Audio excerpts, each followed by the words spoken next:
class, marginal revenue, marginal profit, and so forth, and trying to make the connection between what this class is all about and really why you're taking it.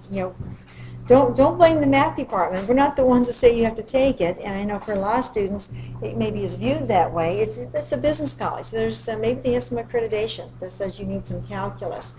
And those of you who go on into an upper level class in business, I know that they do use calculus in that class, but that's not everyone taking that one class. So, why do you need this? Why is it important to you? And I will just do my best as we get into more application problems like this to help you understand how it fits into, particularly Econ 2. Okay, so this problem, we were looking at the demand function, and we were considering the fact that we had to build the demand function. We were told that it was linear. Where was that statement? Assume that the demand function is linear. And so to find a linear equation, you look at 2 points, 2 data points, and we were given price and how many glasses, and the price and how many glasses of lemonade was sold. From that data, we built a demand function, and our demand, well, actually the slope of that demand, I keep hitting the button here, sorry about that. There we go. The demand function slope is this, and then we can go into finding the demand equation by using our equation for our formula for finding the equation of a line. Why do we need that? Well, because revenue is the number of glasses you sell times the price per glass. And so this is the number of glasses, and this is the price per glass. How do we know that? That's what we just found up here. So that's the revenue cost, the number of glasses you sell times the variable rate plus the fixed cost, not rate, but fixed cost. And so we come up with our cost function is this. Why do we need that? Because when you look at profit, you need to subtract cost from revenue. So this is a problem where it really is asking you to take just a little bit of information, using what you know about business, building 3 other functions, and then finally using them for what we're talking about. Down here, we're talking about marginal profit. And this right here is where we get involved, is then in the discussion of marginal profit. And again, marginal profit is the derivative of profit, and I go down and see if we've actually were able to finish that up here. And so we have our profit, and we find the derivative at 300 and the derivative at 700, and this is the rate of profit. How fast is profit changing? It's not saying that the profit is $1.15. That isn't the profit, but that's how fast profit is changing when you're already at 300 glasses. Now, when you get to 700, your profit is still increasing, but it's decreasing at that point. So your profit is decreasing. It doesn't mean you have a negative profit. It's just that the rate of profit of change is that it's going down. So you probably don't want to sell 700 glasses. You're still getting a profit, but it's not as much profit as if you're selling 300. Okay, let's move on, and we'll pick up a lot of that later on. The next thing, we're just going to do, I guess, this one last problem here, and then we're going to move on to section 2.5. So here's one. The annual inventory cost for manufacturing is this. Now, when we look at a function, we have to always think about what's the input and what's the output. Well, the input appears to be Q. What is Q? Q is the order size when the inventory is replenished. What is C? C is the cost. Find the change in annual cost. So C is the annual cost here. When Q, that is the order size, is increased from 350 to 351.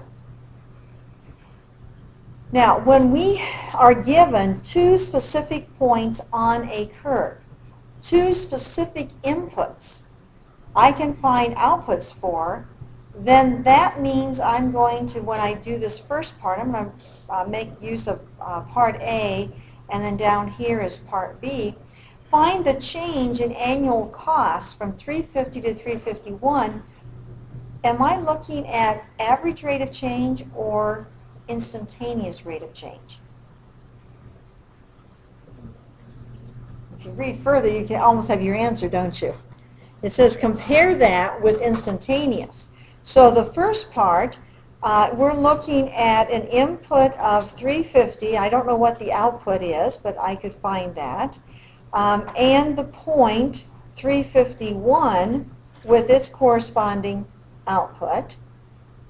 That's 2 points on the curve, and so I'm looking at the average rate of change on here. Let's see. I don't have a picture of this. I mean, I don't have we can draw a picture of it very quickly by using our Inspires, but I don't have the window for this. So let's just kind of get some ideas. Go to your Inspires, though, because this is a particularly one of those problems where we want to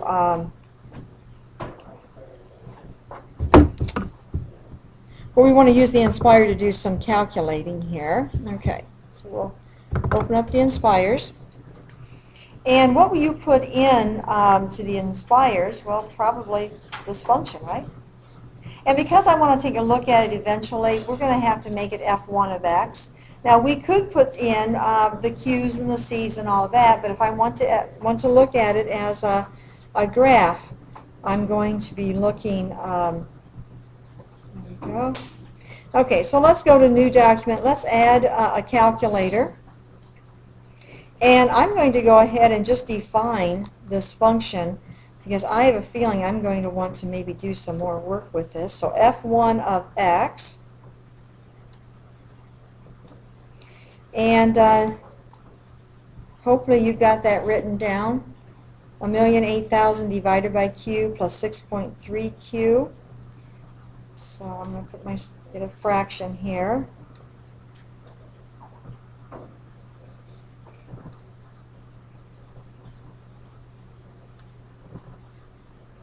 Make sure you make it x. Don't make it q because we are going to look at a graph on this.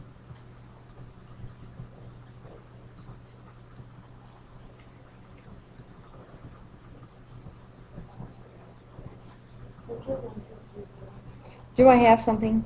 Okay. I need 1,008,000. I do. I have one too many zeros, don't I? Okay. Let's do it this way. Down here. There we go. Let's just go up here and change it then. Thank you for catching that, Jennifer. Okay. So now we've got that. I need to know what is the output when the input is 350. You know, you can kind of punish yourself and do that by hand if you want, but you know, lazy mathematician that I am, I'm just going to put that in to my function. And I come up with 5,085. And do the same with 351.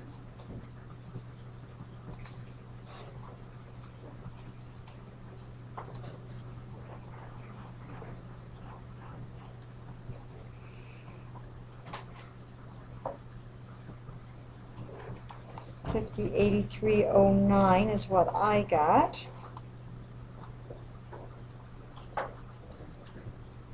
Okay, so if I'm going to look at an average rate of change, what's another one-word definition of average rate of change? Again, Laura?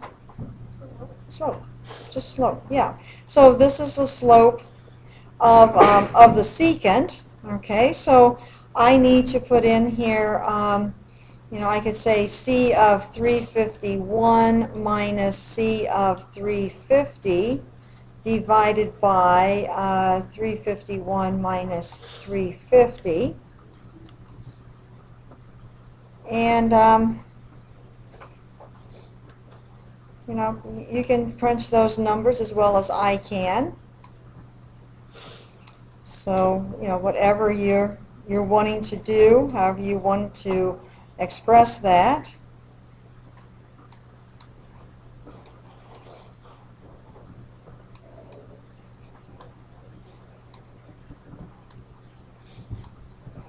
not getting that answer. How about you?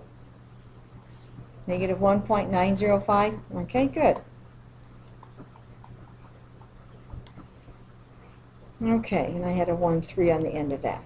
Okay, so the average rate, so at this point, what would I see as a secant line? What kind of, it's a line, okay, but what direction, what's it heading, what's it doing, is it horizontal, is it, and it's negative, so negative slope, so we'd expect it to be going downhill at that point. Okay, so the average rate of change is negative 1.905. So what we can say is that on an average, the annual cost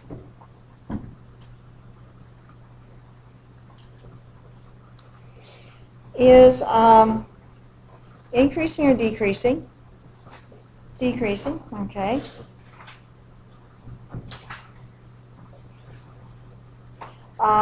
Is decreasing on an average.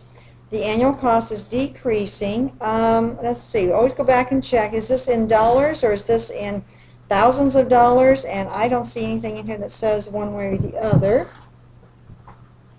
So we can only assume that it is $1.91.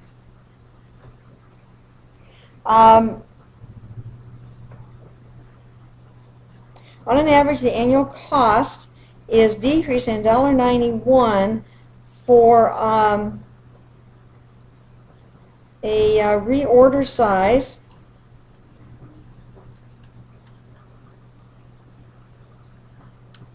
from 350 to 351. On an average, that's what the annual cost is doing. It's decreasing that much. So let's take a look at this. Would that be about $1.91 difference up here between those? Okay, it may not be exactly, but if we're looking at the slope of a line, that's what we should be doing, is being able to see $1.91 there.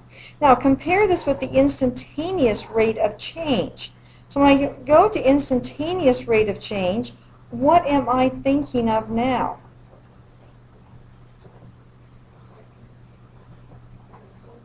This was the slope of the secant. Now we're talking about the slope of a tangent, yeah. At a point. At a point. So now, in order to do that, the instantaneous rate of change of a slope of a tangent requires that I use what? I'm going to have to use the derivative. Yeah, I'm going to have to use. Now, what derivative is it?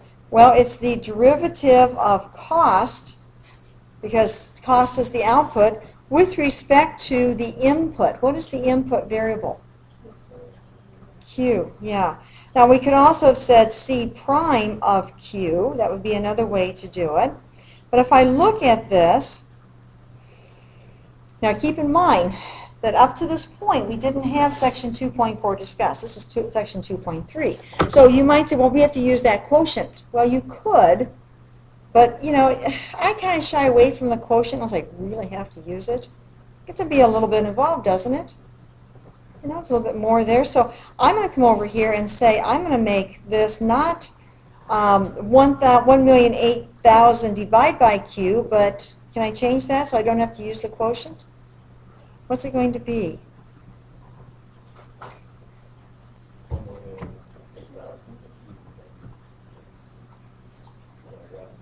Yeah, Q to the -1. Okay, and what was the rest of that? I forgot, lost the number. Was it plus 6.3? 6.3. Okay. I'll squeeze that in there. Okay. Now if I look at the derivative of that,